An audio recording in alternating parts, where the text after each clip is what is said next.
Tips for homesteading when you're over 50, or as I like to call it, midlife crisis homesteading. Let's talk about it.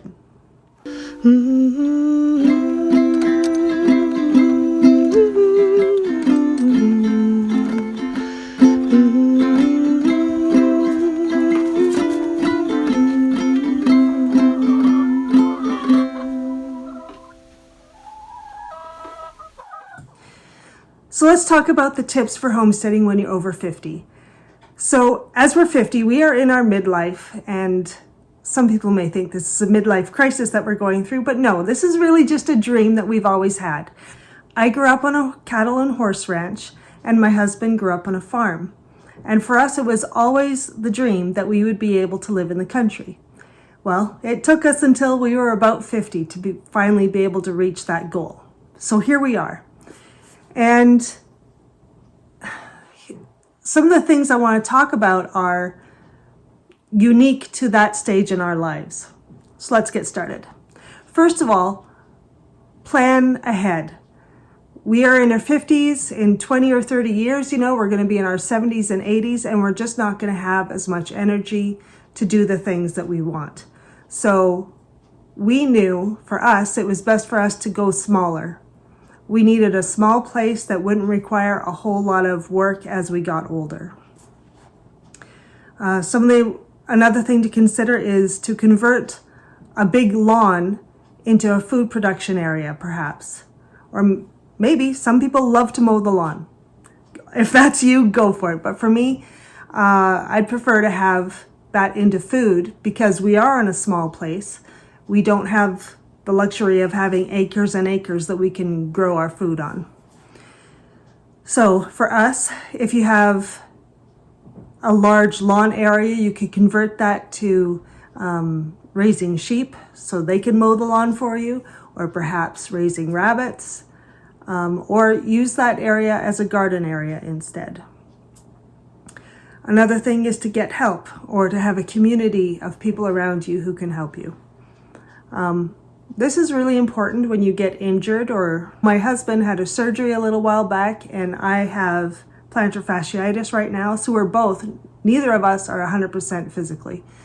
We had to do some butchering a couple weeks ago. We had some help come and do the butchering for us, and they actually wanted to do that, and they asked to help, so that was great. So having community can really be a help. You can also have helping animals. Some people use livestock guardian dogs to help with moving animals or just taking care of animals against predators. Other things that can help are machinery. So tractors, trailers, ride-on lawnmowers, rototiller.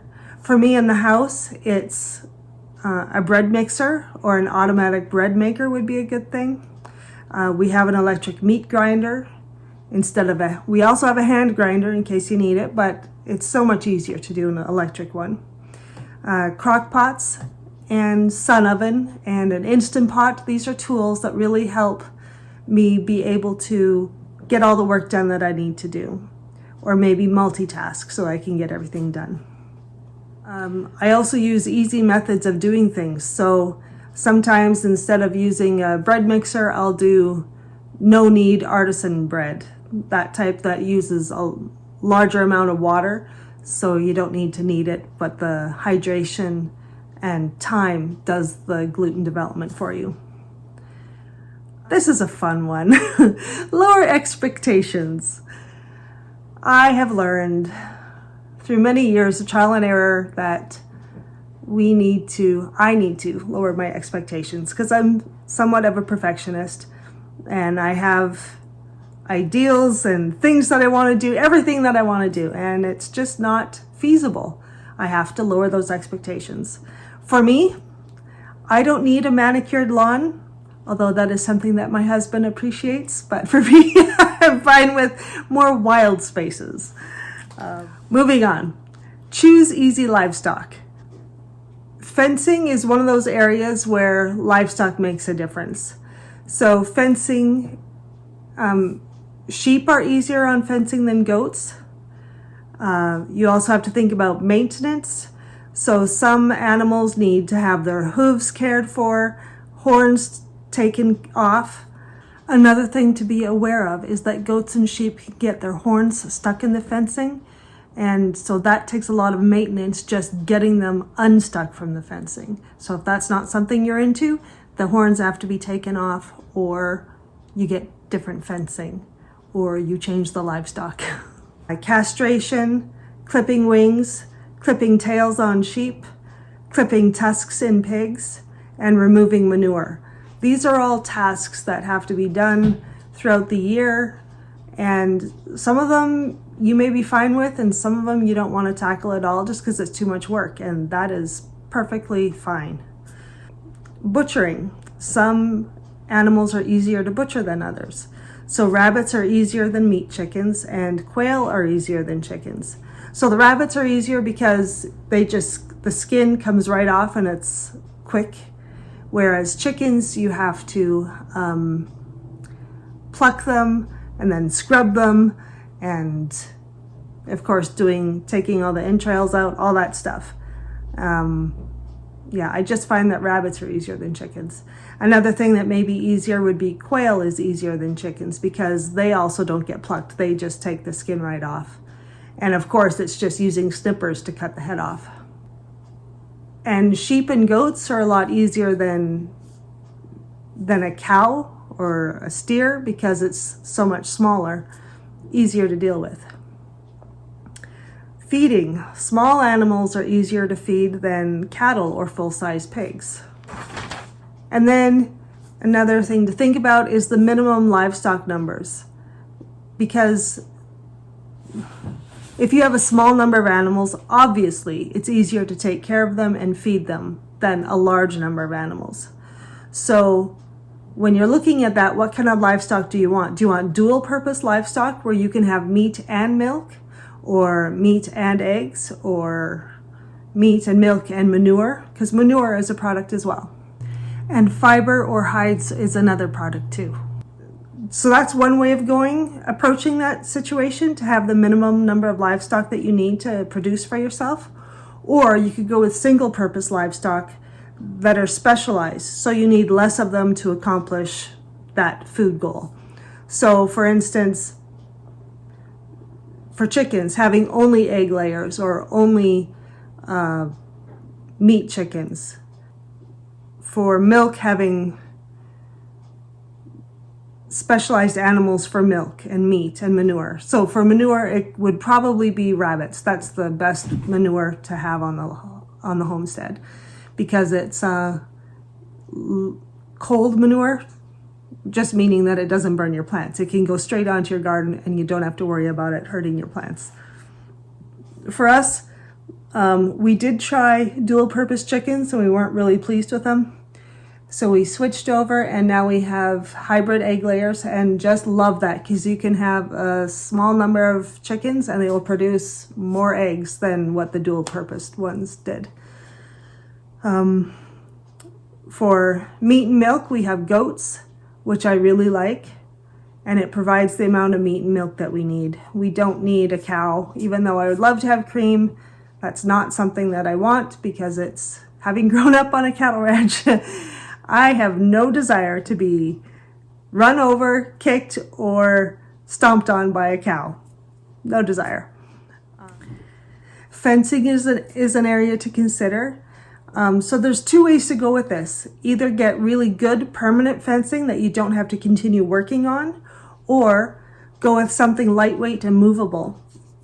Excuse me, itchy nose. Such as an electric fencing. Greg Judy is a presenter on the YouTube. Greg Judy does intensive grazing, so he uses electric fencing and moves things around all the time, but it's very lightweight and easy to work with. Fencing in the garden would be trellises, and so you have to think about, do you want permanent trellises or do you want something that's movable? That's another area.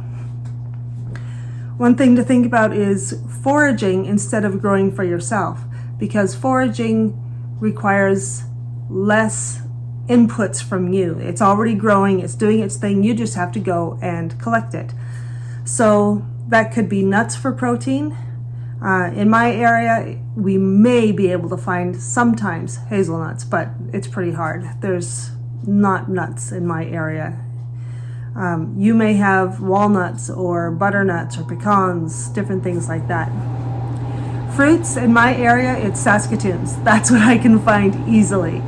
Not much else. You may have blueberries, or I don't even know what you'd have. Huckleberries. My sister can find huckleberries easily. She's down in Idaho.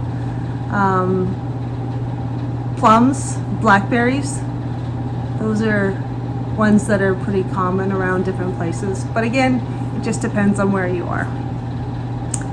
Vegetables, for me, I can easily forage lamb's quarters, lady's thumb, and chickweed, because they grow as weeds in my garden.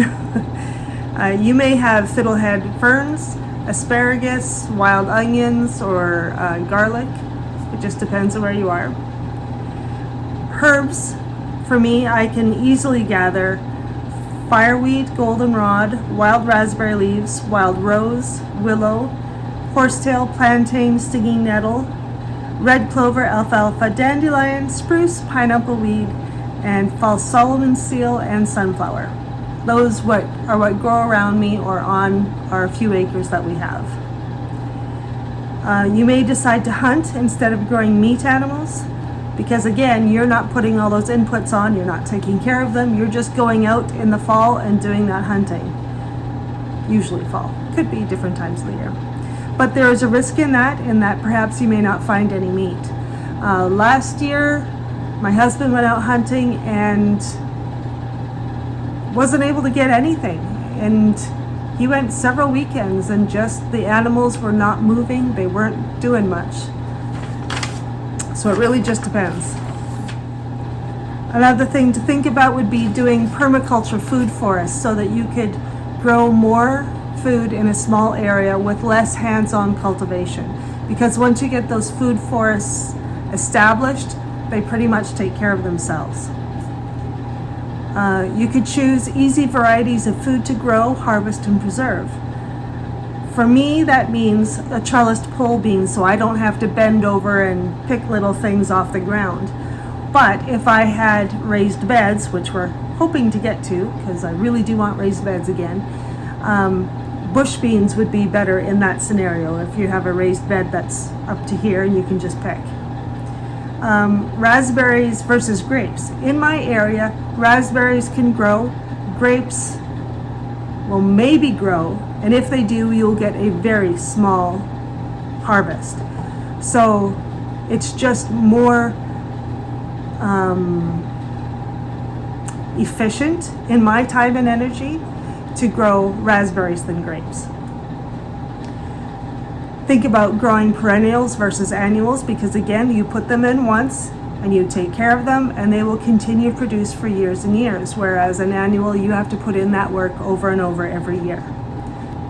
So an example of this would be asparagus. That's one that grows every year and you don't have to do anything. Scarlet runner bean in certain climates, that's a perennial bean. So there's different things you can look at. Let's see.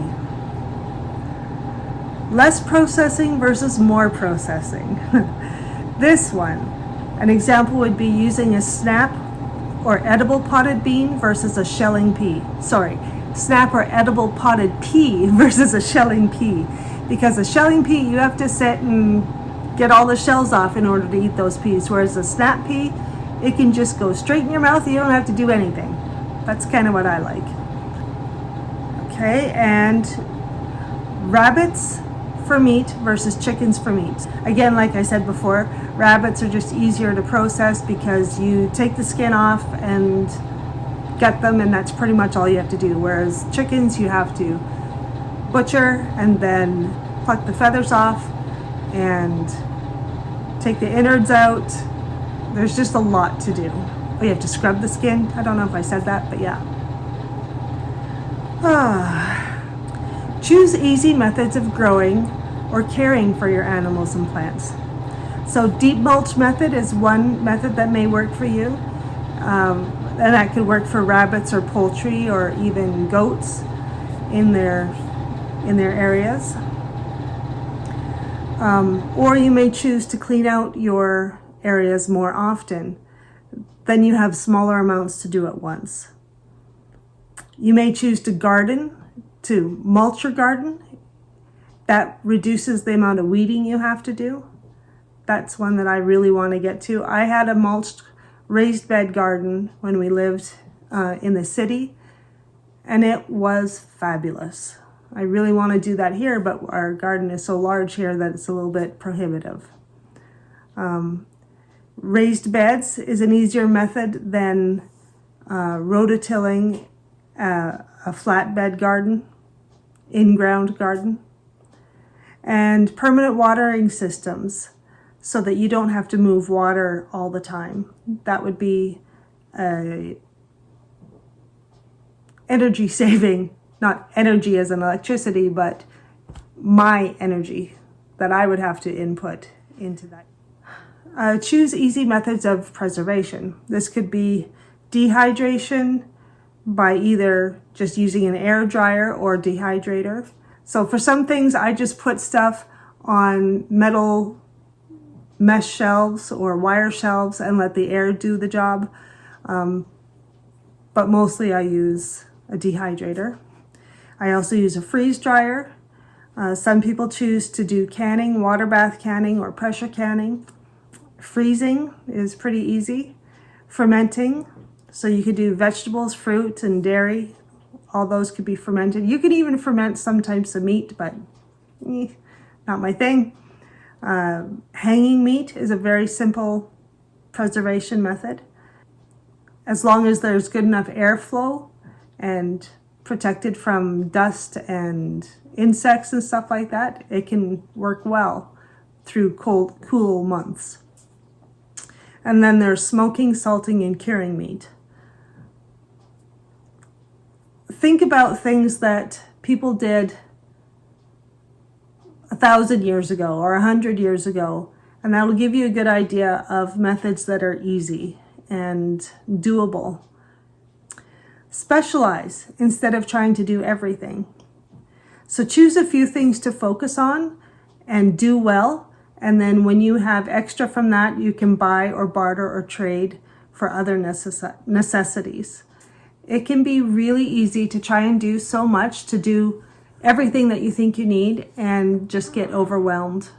There's so much to do. It can be hard to do anything well. Let's just say that. Take care of your health. Slow down when you need to, and get medical help when you need to. We had a friend a few years back who he homesteaded. He built a beautiful home on this place that they bought in the country. And after like a couple of years, he was like, oh, I'm really, really tired. I just can't do things the way I used to. And didn't really make much of it until he was in a lot of pain. And then he went to see the doctor and found out that he had cancer, and he died very shortly after that. Now, that's not to say that anything would have changed if he had found out earlier. Like, it may not have been possible to help that situation, but do take care of your health. Because if you don't have that, you're not going to be able to take care of anything else. And one thing to think about is, as we are in our 50s, we often have kids, maybe grown adult kids. And I know for us, we want to help our kids as much as we can, and we want to be able to provide for them as much as we can, even though they're grown up. And I think sometimes we have to pare back and say, we have to do what we can, but we can't provide everything for them.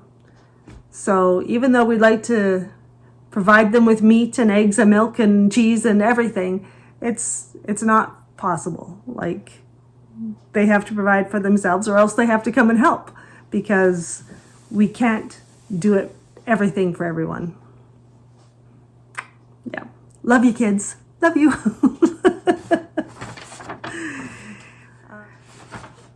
Another thing that we can do is accept that developing systems, infrastructure, and experience takes time, at least 5 years, probably.